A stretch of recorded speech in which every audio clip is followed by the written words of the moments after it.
Hello everyone, welcome back to my channel. আজকে বানাবো পানিলাউ দিয়ে টক। তো চলো ভিডিওটা দেখতে থাকো।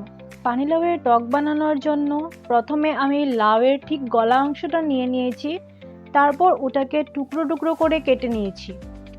টক বানানোর জন্য নিয়ে নিয়েছি বগরি, তারপর মিষ্টির জন্য নিয়ে নিয়েছি গুড়। আপনারা চাইলে চিনি দিতে পারেন, গুড় দিলে কালারটা একটু ভালো আসে, তাই আমি গুড় দিচ্ছি। এখন কড়াইতে তেল দিয়ে দিলাম। তেলটা গরম হলে ফোড়নে দিয়ে দিব শুকনো লঙ্কা আর সর্ষা, তারপর দিয়ে দিলাম পিস করে রাখা লাউগুলো। এখন নুন আর হলুদ গুঁড়ো দিয়ে ভালো করে ভেজে নিব।